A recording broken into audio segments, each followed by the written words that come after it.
Film diawali dengan diperlihatkan seorang pria tua sedang di depan cermin sambil mendengarkan rekaman suara. Ia lantas berusaha meniru suara itu dan melihat wajahnya sekali lagi di cermin.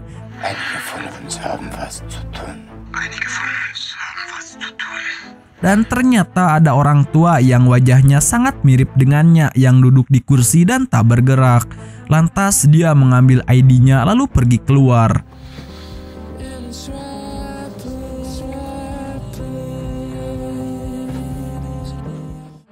Malam pun datang menjelang, orang-orang mulai ramai kembali dari kantor. Pria tua ini berjalan tertatih pergi ke tengah kota dan melihat pidato yang sedang dilakukan oleh calon Perdana Menteri bernama Manfred Vess yang ditampilkan di lead besar. Pria tua ini bernama Ralph, seorang cleaning service di gedung Vess Corporation. Orang-orang di sana mengenal Ralph dengan baik dan menyapanya. Ralph menyiapkan alat-alatnya dan masuk ke lift. Dia akan membersihkan lantai paling atas. Dia masuk ke sebuah ruangan dan menyiapkan peralatannya. Dan ternyata pria tua ini mengeluarkan magnum dan memasang peredam. Jennifer, si sekretaris, tak sengaja masuk ruangan itu dan kebisingan itu didengar oleh penjaga. Ralph keluar dari ruangan itu. Orang ini mengira itu hanya suara penyedot debu, tapi melihat respon Ralph, dia curiga dan Ralph langsung menghabisinya. Pria tua ini mulai menghabisi semua penjaga. Aksinya sangat cepat, termasuk anak dari Manfred Vess bernama Elias. Sepertinya orang ini yang menjadi targetnya. Orang ini kabur dan lari ke bawah. Dan yang luar biasanya, Pak tua ini bisa memperkirakan langkah lari Elias dan menembaknya dari atas tangga.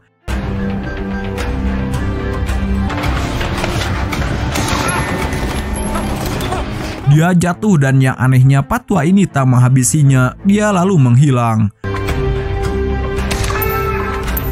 Setelah misinya berhasil, dia langsung kabur lewat atap dan lemparkan 2 bom asap membuat panik situasi di bawah.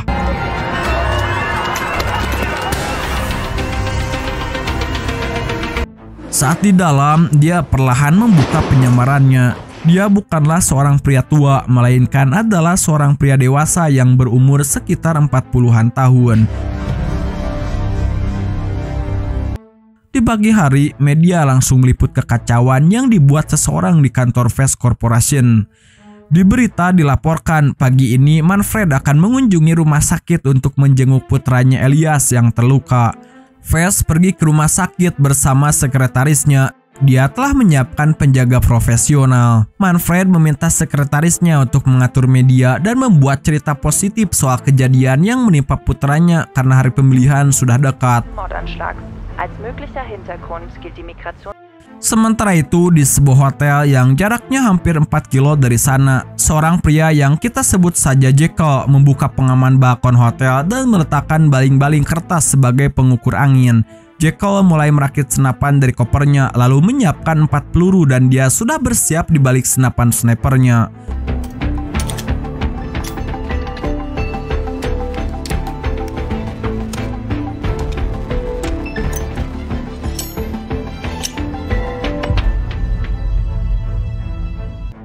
Hebatnya orang ini bisa mengetes jarak dan daya tembak pelurunya tanpa seorang pun sadar. Di sana dia melakukan 2 kali tembakan, bahkan penjaga di bawah pun tak sadar.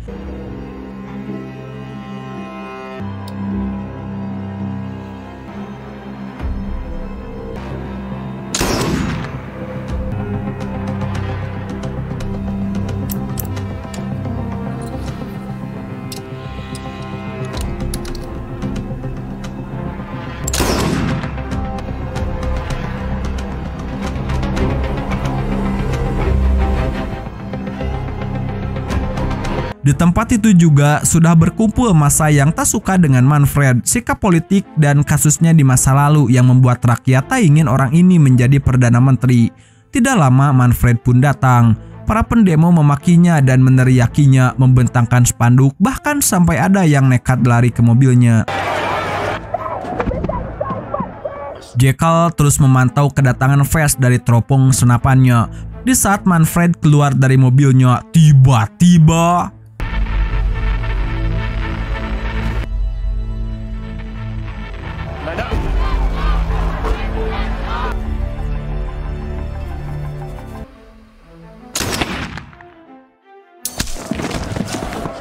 Sungguh luar biasa karena tembakan yang dilesatkan oleh Jekyll benar-benar presisi, bahkan bisa dibilang sangat mustahil. Yang padahal Manfred sudah masuk ke dalam gedung dan sangat mustahil sekali untuk mengenai sasaran.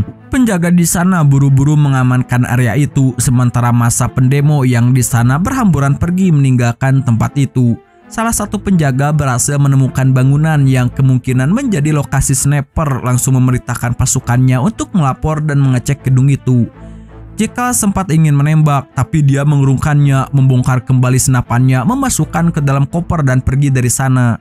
Dia menghilangkan bukti dengan meninggalkan bom di bawah ranjang dan menyalakan alarm kebakaran di luar, lalu pergi meninggalkan gedung itu dengan mobil. Dan terlihat dia sangat santai ketika berpapasan dengan petugas kepolisian yang juga menuju ke arah gedung. Pasukan SWAT dan petugas kepolisian pun datang, sementara Jekyll pergi menuju parkiran mobil lain dan mengganti kendaraannya.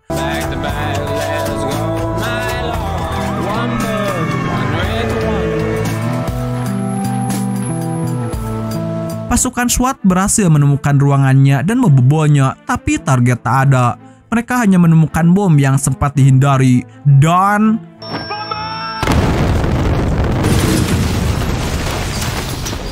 tak lama mobil yang dipakai Jekyll tadi juga meledak. Kemudian scene berpindah di pusat komando MI6 di London, Inggris. Seorang agen bernama Bianca sedang melihat sebuah senapan. Bianca menganalisis senjata itu dan dia menemukan itu adalah senjata tiruan. Bianca adalah seorang ahli senjata di badan intelijen dan dia sangat menyukai senjata. Dan berita kematian Manfred Pest sudah tayang di berbagai media. Perhatian mereka lalu teralihkan, sedangkan Bianca kembali ke rumahnya. Di rumah, dia disambut oleh suaminya bernama Fawe dan anaknya, dan dia juga menonton berita terkait kelanjutan kasus Manfred Pest. Saat dia tengah fokus, anaknya yang bernama Jasmine datang mengingatkan ibunya soal pertemuan orang tua di sekolah. Bianca berjanji akan datang mendampinginya. Sementara itu, Jekyll sedang berada di Nuremberg, Jerman, mengunjungi seorang kenalannya yang bernama Kressner. Kenalannya itu sangat ahli membuat catur dengan desain yang indah. Jekyll tertarik dengan desain yang dibuatnya, lantas ia pun membeli satu untuk koleksinya. Lalu dia pergi menuju Paris dengan mobilnya. Saat dalam perjalanan, polisi melakukan pemeriksaan besar-besaran akibat kematian Pest dan Jekyll lalu dihentikan. Kemudian polisi memeriksa barang bawaannya. Jekyll berkata bahwa ia sedang melakukan perjalanan bisnis dari Jerman menuju Paris. Polisi memeriksa kopernya tapi tak menemukan apa-apa. Mereka melihat catur yang dibelinya. Akhirnya polisi pun membiarkannya lewat. Sementara itu, Bianca pergi menuju kantornya. Dia masih sangat tertarik dengan kasus Manfred Pest. Orang itu terkena satu peluru di kepalanya. Tembakan yang menghabisinya dilakukan oleh sniper berjarak 3.815 meter, yang mana itu mustahil dilakukan oleh orang biasa. Itu sudah memecahkan jarak menembak rekor dunia. Setelah menemukan fakta itu, Bianca membujuk OSI atasannya untuk membiarkannya bergabung dengan rapat yang membahas kematian Manfred Pest. Rapat itu dihadiri oleh Werner Kuchner, petinggi badan intelijen Jerman yang meminta bantuan MI6. Sangka Bianca masuk, ia lalu menyela memastikan kembali jarak tembakan itu pada agen Jerman ini karena itu jarak yang mustahil. Werner menyampaikan jarak tembak dari hotel hingga ke rumah sakit adalah 3.815 meter. Sedangkan rekor tembakan terjauh di dunia saat itu hanya berjarak 3.540 meter. Itu adalah rekor salah satu penembak sniper di Ukraina tahun 2023. Bianca bertanya apa mereka berhasil menemukan senjata itu. Ternyata badan intelijen Jerman tak berhasil menemukan senjata itu, tapi mereka menemukan tersangka yang terlihat dari gedung. Terlihat Jekyll dari belakang sedang membawa kopernya yang berisi senjata menuju mobil, tapi Bianca tak melihat senjata yang dibawanya. Bisa saja itu dimasukkan ke dalam koper. Bianca meminta detail ukuran koper yang dibawa Jekyll, dan dia menjelaskan senjata itu tak mungkin ada di dalam koper karena pipa dari senapan sniper bisa terlihat keluar. Tapi intelijen Jerman tak menemukan senjata di sekitar gedung. Bianca yakin seorang sniper tak akan melepaskan senjata mereka, yang berarti si sniper membawa senjata itu bersamanya. Bianca yakin juga senjata sniper itu adalah senjata modifikasi pesanan khusus. Ozzy menyangkalnya pipa senapan sniper terbagi menjadi 2 bagian. Itu adalah hal yang sulit dilakukan oleh seorang pembuat senjata. Jika ada kesalahan dalam pembuatan, peluru bisa meleset, jadi hal itu yang tak mungkin. Tapi Bianca membantahnya. Dia memberitahu bahwa ada pembuat senjata yang berusaha mewujudkan itu selama bertahun-tahun. Pembuatnya bernama Norman Stock yang berasal dari Irlandia Utara. Bianca melanjutkan mereka harus mencari Norman Stock. Terakhir kali dia terlihat di kasus kriminal di Stockholm pada tahun 2018 dan dia menjadi buronan. Mereka akan kesulitan mencarinya, tapi Bianca memiliki seorang informan yang bisa membawanya ke Norman Stock. Bianca yakin Norman Stock lah yang membuat senjata untuk sniper ini. Agen Jerman membuka suaranya. Jika mereka menemukan Norman, itu akan menjadi sebuah petunjuk karena sebenarnya mereka juga bingung dengan kasus ini dan meminta tolong kepada MI6. Setelah rapat selesai, Isabel memanggil Bianca. Isabel ingin tahu lebih jauh Norman Stock. Bianca memberitahunya Norman Stock memulai karirnya membuat senapan otomatis pada tahun 80-an di Belfast Timur. Norman dan saudaranya bernama Larry menghabisi lebih dari 10 orang sipil yang tidak bersalah. Setelah aksi itu, mereka ditangkap dan dipenjara. Tapi setelah perjanjian damai, akhirnya mereka dibebaskan dan sekarang Larry adalah seorang gangster bawahan geng pengedar narkoboy. Sementara Norman memilih jalan lain. Norman membuat senjata di Stockholm dan tidak diketahui tempat pastinya. Isabel bertanya bagaimana mereka menemukan orang ini. Bianca menjawab dia memiliki seorang informan di Belfast. Nama sandinya adalah Sparrow. Isabel meminta Bianca melakukannya dan jangan mengecewakannya. Sementara itu, Jekyll sampai di Paris. Dia masih membawa kopernya dan langsung menuju ke warnet.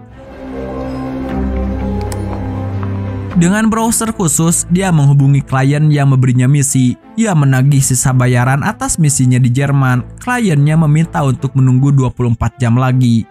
Saat menunggu, Jekyll mendapatkan pesan penawaran misi baru dengan bayaran yang sangat tinggi.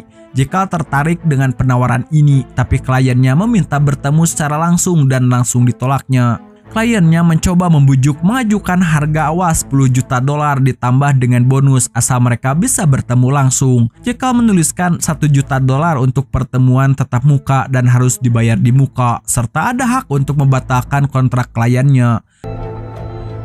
Setelah setuju, Jekyll pun menunggu dan kliennya mengirimkan uang deposit $1 juta.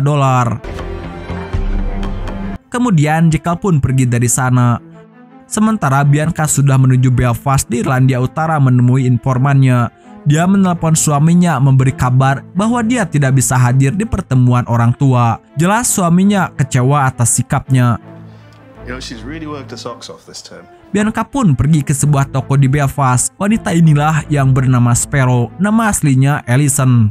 Alison tak menyangka bisa bertemu lagi dengan Bianca. Bianca menyimpan catatan kriminal Alison dan mengancamnya. Ternyata Alison adalah istri dari Larry Stock. Wanita ini takut jika Larry tahu suaminya akan menghabisinya. Bianca menanya Alison kapan dia bicara dengan Larry dan Norman Stock. Alison berkata dia belum pernah bertemu dengan Norman Stock lagi. Bianca meminta Alison jujur, dia tahu Larry dan Norman sangat dekat. Bianca pun mengancamnya jika Alison tak membantunya, dia akan kembali ke penjara. Alison menjawab dia tidak bisa bertanya langsung pada suaminya karena Larry pasti curiga. Dia pun meminta waktu untuk persiapan. Bianca memberikannya waktu sampai tengah malam nanti dan Bianca pun langsung pergi dari sana. Setelah larut malam, Bianca mencoba menelpon Alison sesuai perjanjian, tapi telepon itu tak diangkat dan tiba-tiba anaknya datang. Bianca meminta maaf pada anaknya, tapi Jasmine yang sudah muak dan marah pada ibunya, ia pun pergi dari sana. Sementara itu, Jekyll pergi ke lokasi pertemuannya dengan klien. Mereka akan bertemu di Danau Mälaren di Swedia. Jekyll memantau kliennya dari kejauhan. Ternyata adalah seorang wanita. Jekyll lalu mengikutinya.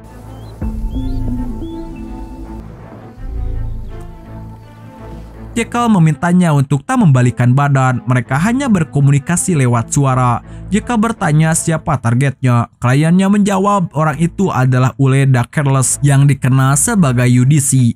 Kliennya bertanya apakah Jekyll bisa melakukannya. Jekyll menjawab misi ini membutuhkan biaya yang besar. Kliennya berkata harga dasar adalah 10 juta dolar. Jekyll meminta bayaran 10 kali lipat dengan bayaran setengah di muka dan selesai di akhir. Kliennya meminta waktu untuk berdiskusi dengan rekan-rekannya. Saat wanita ini berbalik, Jekyll sudah menghilang.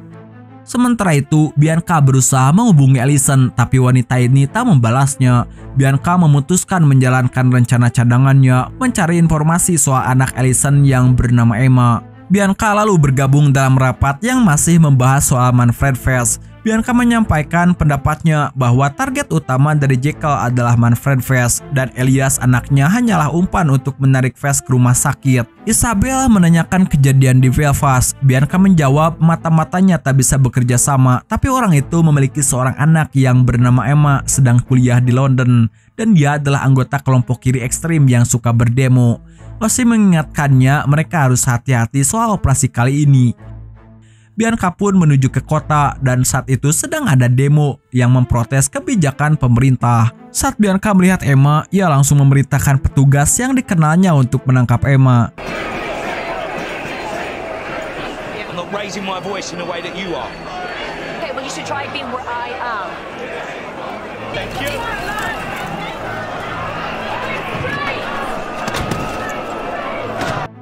Mereka lalu membawanya ke ruang interogasi dan Emma langsung diinterogasi oleh Bianca. You can call your mother. Rupanya Bianca memang menjebak Emma agar ditahan. Di sana Emma berusaha membela diri dan meminta pengacara untuk mendampinginya. Di sana Bianca memancingnya dengan mengatakan Emma bisa menelpon ibunya, tapi gadis ini menolak. Kemudian Emma pun dibawa ke sel tahanan, tapi tak lama berselang Emma ditemukan pingsan di selnya. She's still alive. I've called the paramedics.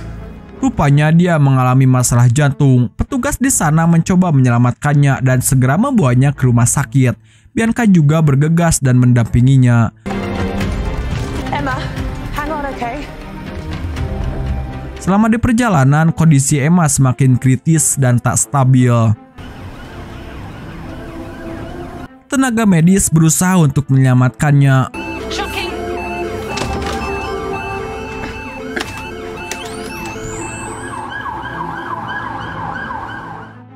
Sementara itu, Jekyll sampai di Cadiz, Spanyol di sebuah rumah besar yang jauh dari keramaian.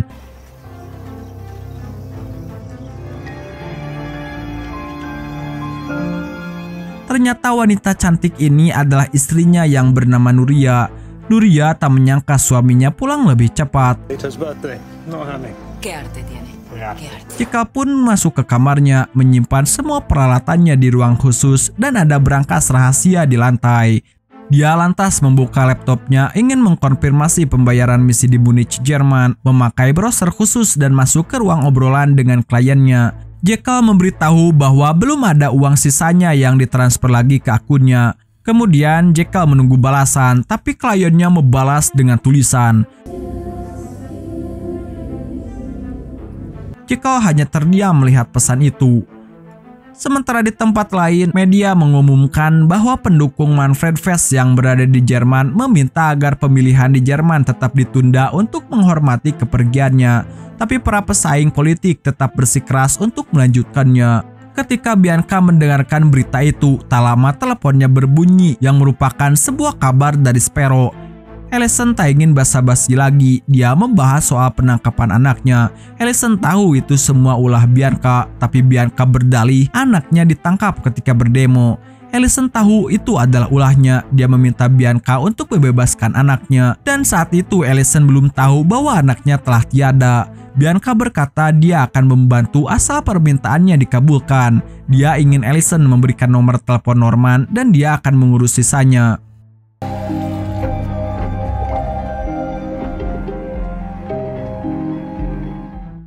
Bianca pun pergi ke kantornya untuk berbicara dengan Ossie dan Isabel soal keadaan Emma yang telah meninggal. Bianca berusaha membuat alasan agar mereka tak terseret.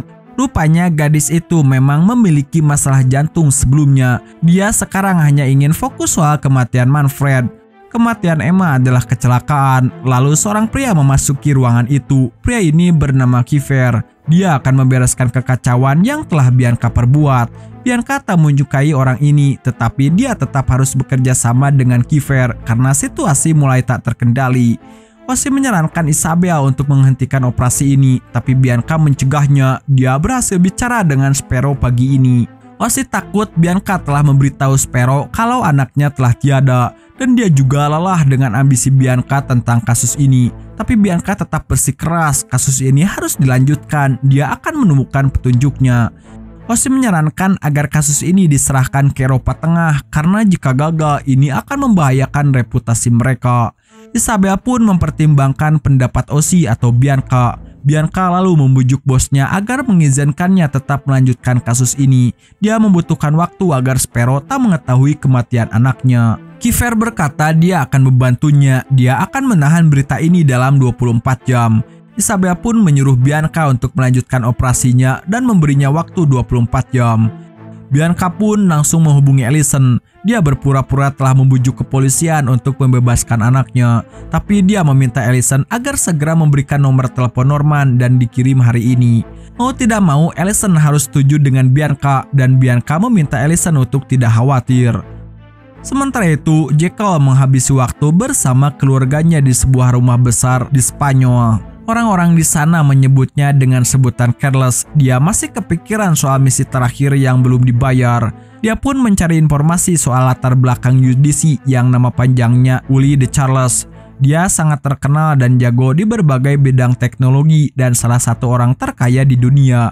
Judici tengah menjalankan sebuah proyek baru bernama The River. Proyek ini bertujuan untuk membuka era baru dalam transparan keuangan dan keadilan ekonomi global. Jekyll sangat tertarik dengan target dari klien yang baru, tapi dia tak bisa melupakan klien yang sudah mengkhianatinya.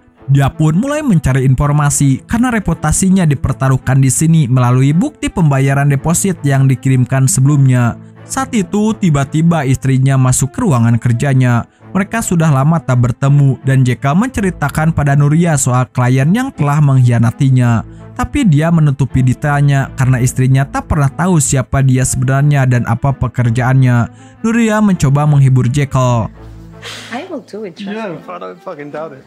Sementara itu, di New York, USA, orang-orang mengincar kematian Judici. Dan orang-orang inilah yang mencoba menyewa jasa Jekyll. Salah satu pria di sana ragu dengan kinerja Jekyll, tapi wanita yang bernama Jenna dan Sean yang telah bertemu dengan Jekyll berusaha meyakinkan mereka. Proyek Driver semakin dekat, mereka harus mempercayai orang ini. Jika Driver diluncurkan, mereka akan sangat dirugikan. Orang-orang di dalam ruangan ini adalah para elit keuangan yang sangat kaya. Mereka bisa terekspos jika program Driver diluncurkan. Some would say you're trying to please mom and dad. Oh, come on. Your parents were leftist radical. Why is the richest man on the planet so... Jekyll kembali ke rumahnya dan merayakan ulang tahun putranya. Mereka mengadakan pesta kecil untuk merayakannya. Jekyll sangat sensitif dengan kamera, meminta mertuanya untuk tak mengupload foto yang telah diambil. Semua keluarganya juga mengetahui peraturan yang dibuat Jekyll. Rumah besar ini dan ekonomi keluarga semua dibiayai oleh Jekyll. Saudara Nuria yang bernama Alvaro menghampiri Jekyll. Alvaro berusaha mendekatkan dirinya, mengajak Jekyll untuk berbisnis dengannya. Jekyll berpura-pura tertarik dengan tawaran Alvaro. Pues mira, Charlie, one thing I can do. That's very kind, Albert, and I appreciate it, honestly. Kemudian notifikasinya berbunyi. Sebuah pesan masuk dari Bank Cayenne Metropolitan, tempat dia menerima deposit soal klien yang berhutang padanya. Charles buru-buru masuk ke kamarnya dan mengecek laptopnya. Nuria dan keluarga yang lain bingung melihat sikapnya. Sebenarnya ibunya dan Alvaro merasa kasihan dengan Nuria. Mereka merasa Charlie atau Jekyll kurang perhatian padanya. Charles menemukan Bank Cayenne Metropolitan tak berhasil melacak identitas dari kliennya. Tapi Charles mendapatkan lokasi dari mana deposit itu dikirimkan. Lokasinya ada di Munich, Jerman. Untuk selanjutnya, Jekyll akan kita panggil dengan nama Charles. Charles ingin segera mencari identitas kliennya. Dia langsung ingin menuju ke Munich, Jerman. Dia pergi ketika keluarga Nuria sedang makan bersama. Nuria mencoba menahannya. Charles membuat alasan kliennya ingin bertemu untuk bisnis penting. Akhirnya Nuria pasrah, tapi dia tetap ingin mengantarkan Charles ke bandara. Charles terpaksa menerimanya. Birthday. I love you. I'll see you soon. I'll see you soon.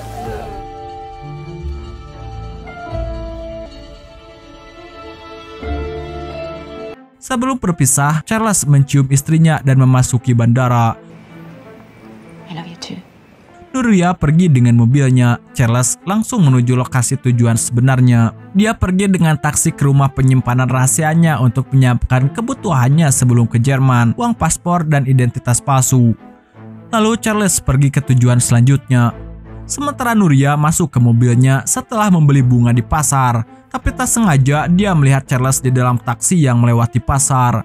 Nuria tak yakin dengan yang dia lihat. Nuria mencoba menghubungi Charles tapi HP-nya tak aktif. Nuria semakin curiga sampai saat di rumah dia tak bisa menyembunyikan wajah murungnya. Sang ibu yang melihatnya langsung menghampirinya dan bertanya ada apa. Nuria menceritakan apa yang dia lihat. Ibunya sejak awal sudah tak menyukai Charles. Ibunya dan keluarganya cuma menyukai uang Charles. Era demasiado confiado. ¿Te lo dije o no te lo dije? Alvaro juga datang ke sana dan ibunya berkata kalau Charles mungkin selingkuh. Alvaro langsung marah, dia akan mencari orang itu jika berani macam-macam dengan adiknya. Lalu Nuria meminta mereka untuk tenang, dia akan menyelesaikan ini. Coño ya. Sementara itu Bianca masih terus mencari identitas si sniper. Dia melihat rekaman CCTV dibantu seorang agen bernama Damian. Bianca menemukan fakta orang itu lebih dulu melukai anak Vess lalu menghabisi Manfred Vess. Orang ini ahli menyamar dan Bianca menemukan hal familiar pada ransel yang dipakai si sniper. Wax canvas. Of course he's taken the makers. Why would you go for a 9mm when you could have something with a... Bianca menemui Isabel melaporkan temuannya. Ozzy juga ada di ruangan itu. Bianca mengatakan sniper itu adalah orang Inggris dari senjata yang dia gunakan. Bianca menjelaskan senjata yang digunakannya adalah senjata standar angkatan bersenjata Inggris hingga tahun 2013 dan ransel yang digunakannya juga keluaran Inggris hanya dijual di kota Leeds. Tak ada pengiriman internasional dan dia yakin si sniper bekerja sendirian. Ozzy meragukan temuannya tapi Isabel percaya padanya. Mereka sudah mendapatkan sedikit petunjuk. Isabel bertanya soal Sparrow. Bianca meyakinkan Sparrow pasti membantu mereka dan mendapatkan informasi soal Norman. By tomorrow. Dan Bianca kembali melakukan investigasi, meminta Damian untuk mencari latar belakang militer seseorang. Ciri-cirinya dia kidal dan berkulit putih. How far back do you want them to go? Sementara kedua orang tua Emma, Allison dan Larry masih sangat mengkhawatirkan anaknya. Mereka berdua masih tak tahu jika anaknya sudah tiada. Allison membujuk suaminya untuk pergi menemui Emma di London, tapi suaminya berkata mereka tak punya uang. Allison mencoba membujuknya meminjam uang pada Norman. Larry berkata dia sudah mencoba menghubungi Norman, tapi tak mendapatkan balasan darinya. She needs us over there. Sementara itu di Bavaria, Jerman, Charles sudah di sana. Saat di perjalanan ada klien yang menghubunginya. Charles menggunakan perubahan suara. Si penelpon adalah Jenna Jason, klien yang ingin menghabisi UDC. Dia sudah sepakat dengan rekan-rekannya. Dia ingin bertemu secara langsung dengan Charles untuk membahas detail misinya dalam waktu 48 jam. Tapi Charles menolak tawaran itu. Namun klien ini terus membujuknya, mereka akan mencari assassin lain jika Charles terus menolak. Dia berpikir sejenak hingga akhirnya Charles setuju, tapi dia harus datang sendiri. Charles akan mengirimkan instruksi selanjutnya. Sementara di tempat lain, Allison masih mencari tahu nomor HP Norman. Allison pun membuat alasan agar suaminya beranjak dari HP-nya.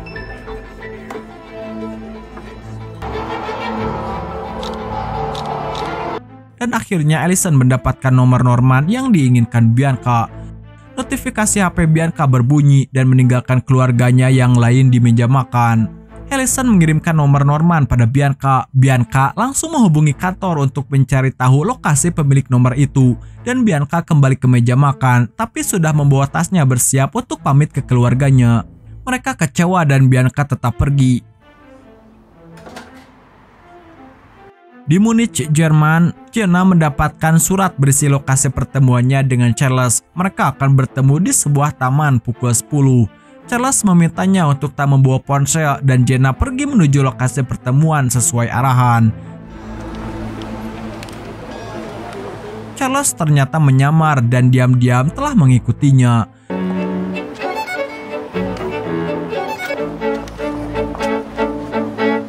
Setelah Jenna sampai di lokasi, barulah Charles ikut duduk. Charles meminta Jenna untuk membayar 50% bayarannya di awal dan sisanya di akhir. Jenna menolak, sekarang mereka hanya bisa membayar $20 juta di awal, dia bisa memberinya hari ini.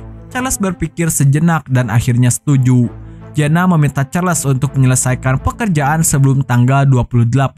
Charles keberatan dengan tanggal deadline-nya. Jenna menjelaskan UDC akan merilis program driver pada tanggal 28. Mereka tak bisa bernegosiasi soal deadline misi ini.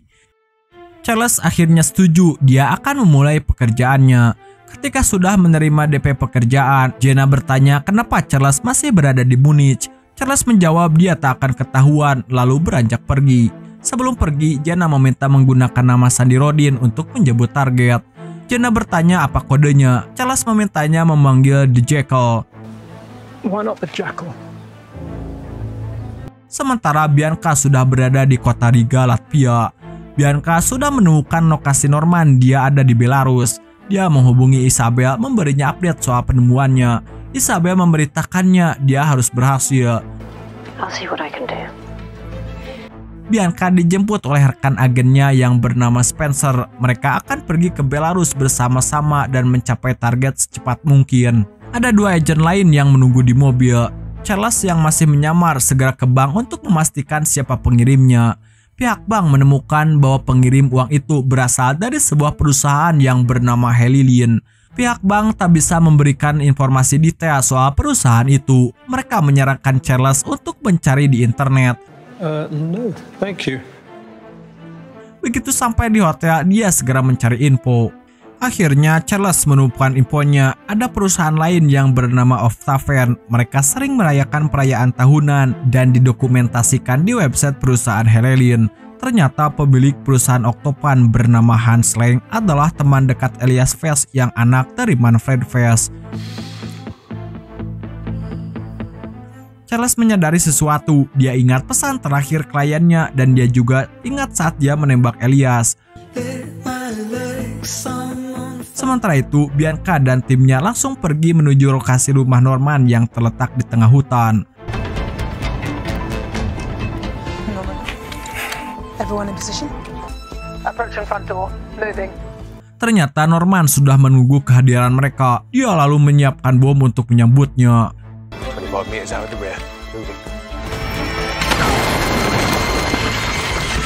Norman berhasil melumpuhkan 2 agen.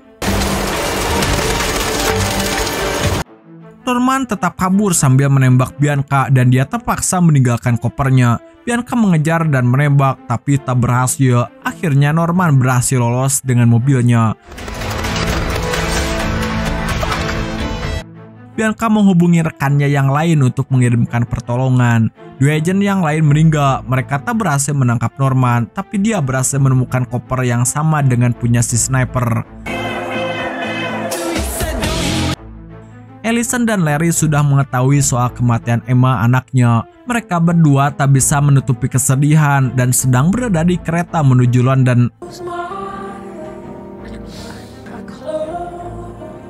Bianca kembali ke markas MI6 di London. Dia meminta bantuan rekannya yang bernama Freddy untuk mencari tahu soal temuannya. Freddy menemukan sesuatu yang menarik dari koper milik Norman dan dia langsung menemui Isabel dan Ozzy untuk melaporkan temuannya. Saat Ozzy melihatnya masuk, dia langsung marah ke Bianca. Dia telah membuat banyak kekacauan, mulai dari kematian Emma hingga kehilangan 2 rekan agen dalam pengejaran Norman. Ozzy meminta Isabel untuk mengeluarkan Bianca dari operasi mereka. Bianca hanya diam dan Bianca pun bicara soal koper temuannya. Ozzy masih meremehkannya, tapi Bianca tetap membongkar isi koper itu dan merangkai senapannya. Ozzy dan Isabel terdiam melihat temuan Bianca. And neither did security. All thanks to... Itu adalah senjata sniper yang sama yang digunakan oleh sniper misterius yang menghabisi Manfred. Bianca berkata saat mereka melewati bea cukai, mereka tak bisa mendeteksi isi koper itu. Ozzy dan Isabel kagum dengan temuan Bianca, tapi mereka merasa risiko yang harus mereka tanggung untuk melanjutkan operasi ini sangat besar dan kompleks. Isabel masih ragu untuk melanjutkan operasi ini, tapi pada akhirnya Isabel pun mengizinkan. Dia harus lebih berhati-hati ke depannya. Bianca kembali ke mejanya melanjutkan investigasinya. Bianca masih berusaha menghubungi Allison walaupun belum ada jawaban. Dia lalu meninggalkan pesan belasungkawa pada Allison dan mengucapkan berduka cita atas kecelakaan yang terjadi pada putrinya. Kemudian Damian berkata bahwa dia akan pergi ke wilayah militer Hereford untuk mencari data anggota militer yang diminta oleh Bianca. Sementara Charles masih berada di Munich. Dia kembali melakukan penyamarannya. Kali ini dia menyamar sebagai Tuan Bauer. Dia dengan lancar berbahasa Jerman. Ia lalu mendatangi rumah duka yang mengatur pemakaman untuk Manfred Vess. Charles berkata dia baru saja kehilangan ibunya yang meninggal. Dia ingin rumah duka ini yang mengurus pemakaman ibunya. Rupanya Charles ingin meretas komputer di tempat ini dan dia menjual cerita sedihnya dan berpura-pura menangis. Dia berkata penyakitnya kembali kambuh karena stres yang dialaminya. Dia ingin mengambil obat yang ada di dalam mobilnya, tapi dia kesulitan untuk berjalan. Pegawai wanita ini kasihan padanya, menawarkan bantuan untuk mengambil obat itu. Wanita itu pun keluar mengambil obat di dashboard mobil Charles. Saat pegawai wanita itu pergi, barulah Charles menjalankan aksinya meretas komputer ruangan itu dengan memasang alat pengendali jarak jauh.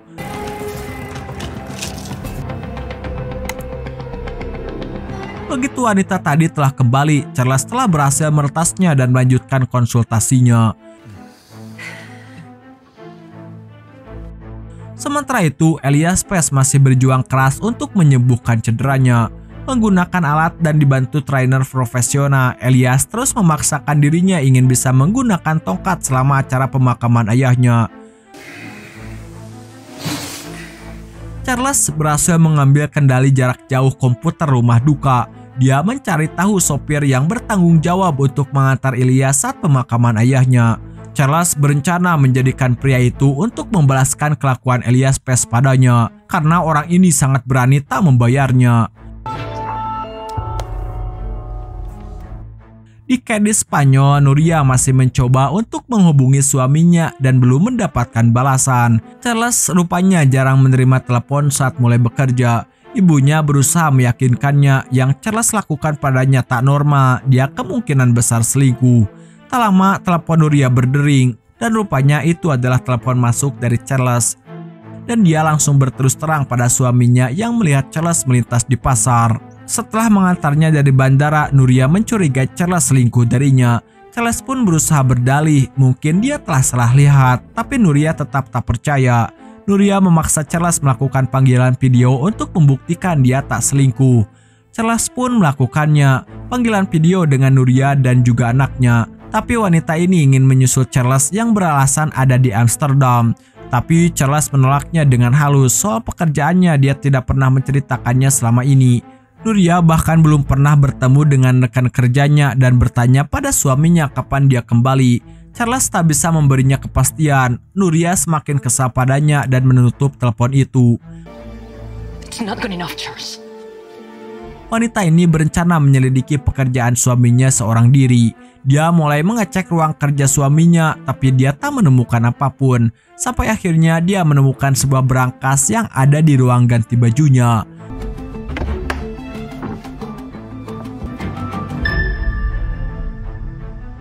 Sementara itu di London, Bianca memata-matai hotel tempat Allison menginap sambil terus memantau berita. Sebentar lagi partai kelompok kanan akan mengadakan upacara pemakaman Manfred di Jerman. Di kamarnya, Allison ingin keluar mencari udara segar dan mengajak Larry untuk ikut dengannya. Tapi Larry sudah kehilangan semangatnya dan mereka sangat berduka. Kepolisian telah meminta mereka untuk mengidentifikasi mayat Emma, tapi sampai saat ini mereka tak mengabarinya lagi. Larry sangat kesal dengan kepolisian, memilih untuk tetap tinggal di hotel menenangkan dirinya. Bianca yang melihat Allison keluar dari hotel langsung mengikutinya. Dan Larry mendapatkan telepon dari Norman. Di sana Norman mengatakan apa yang terjadi. Sementara itu Bianca mengikuti Allison hingga ke taman. Dia mengucapkan duka cita karena mereka telah kehilangan anak. Ia juga telah melakukan penyelidikan soal kematian Emma, tapi Bianca tak menemukan hal yang mencurigakan. Bianca lalu menanyakan Allison soal penyakit yang diderita Emma, dan ternyata selama ini Allison tak mengetahui anaknya menderita sakit jantung. Bianca kembali ingin mengoreksi soal Norman walaupun Allison sedang sedih. Bianca menemukan nomor terakhir yang menghubungi Norman adalah Larry.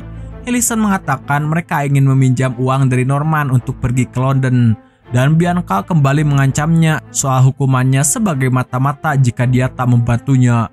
Tapi wanita ini sudah tak peduli lagi dan dia pergi dari sana. Fuck off. Saat dia kembali, Larry sudah menunggunya. Dengan wajah kesal, Larry mengajak istrinya bicara.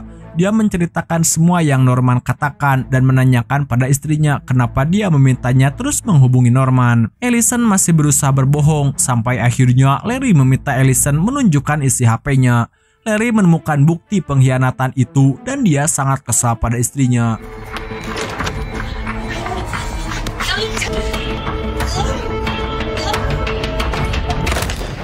Sementara itu, Agent Damian pergi ke fasilitas militer Hereford untuk mencari kriteria sniper yang diminta oleh Bianca.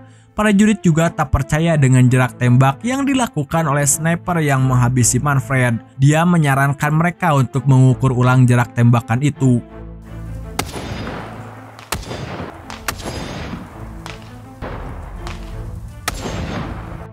Sementara itu, Agent Kiefer menemui Bianca.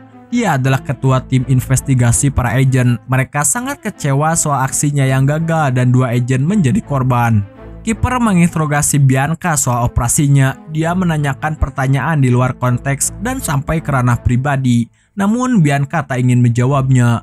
Kiefer meminta Bianca untuk bekerja sama. Seharusnya dia paham posisinya. Orang ini berusaha untuk mencari motif dari kegagalan operasi Bianca.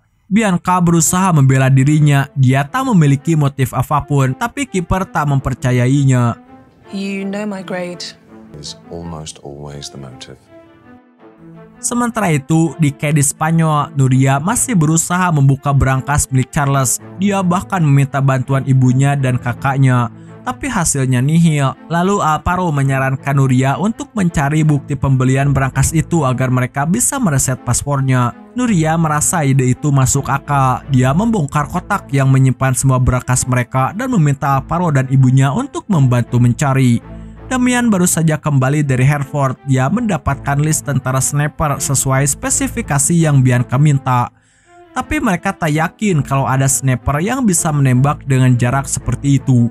Bianca meminta Damian untuk memeriksa mereka dan Damian dipanggil oleh Kiefer untuk diinterogasi. Saat Bianca kembali ke mejanya, Isabel mendatanginya meminta update soal Norman Stock. Bianca memberitahu dia telah bertemu dengan Sparrow, tapi belum bisa dimintai keterangan. Kemungkinan dia masih terpukul dengan kematian anaknya. Isabel lalu meminta Bianca untuk istirahat karena kondisinya terlihat buruk. Tak lama, Ozzy menelponnya memintanya bertemu di luar untuk bicara secara langsung. Ozzy bicara soal kebocoran informasi dalam operasi mereka dan Ozzy sudah mencurigai berbagai pihak yang terlibat. Salah satunya Damian, karena pasti ada pihak yang membocorkan informasi saat penangkapan Norman. Dia baru saja bicara dengan teman-teman agennya di Amerika. Mereka memprediksi kematian Vess akan mengarah pada gelombang teror yang serupa. Pasti ada target ke orang yang berkuasa selanjutnya. Mereka ingin menyelidiki kasus Manfred menjalin kerjasama dengan MI6. Tapi sekarang pihak departemen mereka tak membagikan informasi kepada siapapun. Di sana Bianca menduga pihak Amerika bisa saja terlibat dalam operasi mereka di Belarus. Masih membantahnya bahwa pihak Amerika baru mengetahui soal insiden di sana setelah itu terjadi. Jadi Ozzy merasa kalau masalah ini ada di internal mereka. Di sana lalu Ozzy meminta Bianca tak sembarangan menyebarkan informasi. Keep the circle tight. Sementara itu, Nuria masih terus mencari cara untuk membongkar berangkas milik suaminya dan mencari keanehan lain di ruangan itu. Nuria menemukan sebuah gap kosong di ruangan itu. Saat memeriksa blueprint rumahnya, rumah itu memang baru dibangun setelah dia menikah dengan Charles. Nuria meminta Alvaro untuk membantunya membongkar gap itu.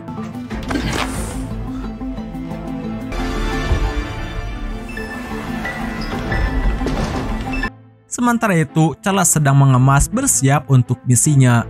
Saat dia ingin pergi, Charles menerima telepon dari Jenna dan Johnson yang memberitahu kalau pembayaran sudah selesai dan Charles sudah bisa menjalankan misinya menghabisi Yudici. Jenna juga meminta Charles segera menyelesaikan urusannya di Munich agar jejaknya tak ketahuan. If you leave now, you'll have plenty of time to prepare. Di markas MI6, Damian menyerahkan list sniper yang telah dia dapatkan dari Hereford. Bianca meminta Damian memastikan keberadaan orang-orang itu saat peristiwa Manfred Fest terjadi. Kemudian Damian langsung mengerjakannya. Agent Paddy mendatangi Bianca. Dia telah menemukan sesuatu yang menarik di ponsel Norman. Ternyata Paddy berhasil memulihkan nomor panggilan masuk dan keluar dari HP Norman. Rupanya enskripsi yang dipakainya sangat canggih, bahkan setara dengan keamanan agen-agen pemerintahan. Norman juga sudah menghapus data-data yang ada di HP-nya dari jarak jauh, tapi ada satu panggilan yang berhasil Paddy temukan. Saat peristiwa Manfred Fest, sebuah panggilan dari nama The Jackal. Bianca mulai mencari tahu siapa The Jackal.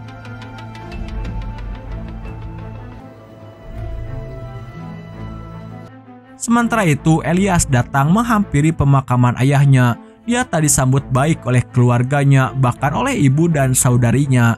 Mereka hanya mementingkan pembagian warisan yang ditinggalkan oleh ayahnya, dan Elias sangat kesal. Bodyguardnya pun melapor mereka akan segera pergi, dan Elias meminta untuk pergi terpisah dengan saudarinya.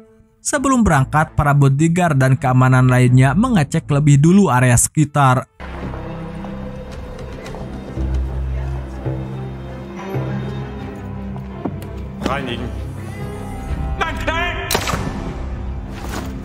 Elias kemudian masuk ke mobilnya. Para pengawalnya akan mengikuti dari belakang. Di sana iring-iringan mobil berjalan teratur, tapi Charles berhasil menyamar masuk sebagai sopirnya.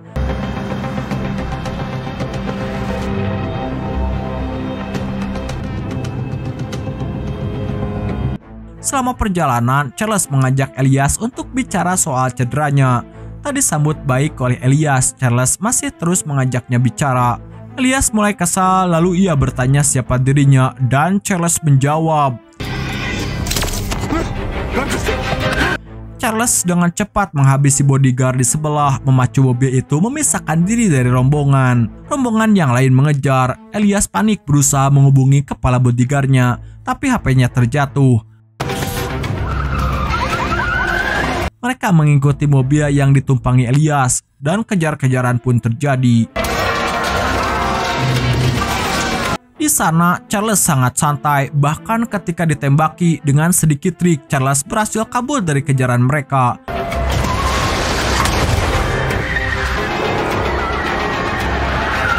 Saat mereka sudah masuk ke jalan sepi, Charles menghentikan mobilnya dan menodongkan pistol ke Elias. Elias tahu siapa dirinya. Elias yang ketakutan memohon padanya dan meminta maaf. Dia tahu inilah sniper berbahaya yang disewanya. Dan rupanya Elias menyewa Charles untuk menghabisi ayahnya sendiri. Di sana Charles bersedia melunasi bayarannya dengan kompensasi tambahan berapapun untuk menebus kesalahannya. Pembicaraan itu ternyata masih terdengar oleh si pengawal karena HP Elias masih hidup. Tapi bagi Charles ini bukan soal uang, tapi kepercayaan. Charles pun mengucapkan,